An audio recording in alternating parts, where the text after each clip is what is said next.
കരാട്ടെയുടെ മറവിൽ പ്രായപൂർത്തിയാകാത്ത പെൺകുട്ടികളെ ലൈംഗിക പീഡനത്തിന് ഇരയാക്കിയ കേസിൽ പ്രതിയായ കരാട്ടെ പരിശീലകൻ വാഴക്കാട് ഊർക്കടവ് സ്വദേശി സിദ്ദീഖ് അലിയുടെ ജാമ്യാപേക്ഷ സുപ്രീം കോടതി തള്ളി. ഇക്കഴിഞ്ഞ ഫെബ്രുവരി 19 ചാലിയാർ പുഴയിലെ മുട്ടുങ്ങൽ കടവിൽ 17കാരി ദുരൂഹ സാഹചര്യത്തിൽ കൊല്ലപ്പെട്ടതോടെയാണ് ഈ വിഷയം പുറം ലോകമറിയുന്നത്.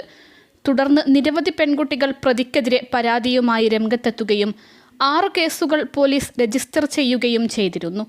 തുടർന്ന് ജില്ലാ കളക്ടർ പ്രതിക്കെതിരെ കാപ്പ ചുമത്തുകയും ചെയ്തിരുന്നു.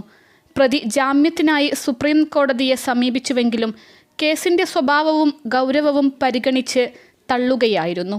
അതിജീവിതയ്ക്ക് വേണ്ടി മുതിർന്ന അഭിഭാഷക റബേക്ക ജോൺ കോടതിയിൽ ഹാജരായി.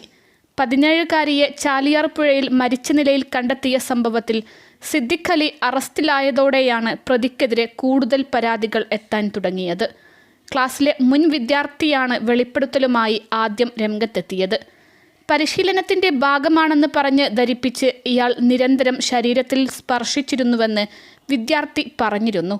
പീഡനം അസഹനീയമായപ്പോൾ പരിശീലനം മതിയാക്കുകയും അധ്യാപകനെതിരെ പരാതിപ്പെടുകയും ചെയ്തിരുന്നുവെന്നും പെൺകുട്ടി പറഞ്ഞു.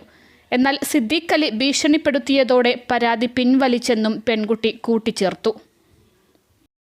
അൽസലാമ ഐ ഹോസ്പിറ്റൽ 21 ലക്ഷത്തോളം സന്തുഷ്ടരായ ഉപഭോക്താക്കളും 2 ലക്ഷത്തോളം തിമിര ശസ്ത്രക്രിയകളും പൂർത്തിയാക്കിയ മലബാറിലെ ഏക കണ്ണാശുപത്രി. ലോകോത്തര നിലവാരമുള്ള ചികിത്സാ സംവിധാനങ്ങൾ, എല്ലാ നേത്രരോഗ ചികിത്സാ സൗകര്യങ്ങളും വിദഗ്ധരായ ഡോക്ടർമാരുടെ മേൽനോട്ടത്തിൽ.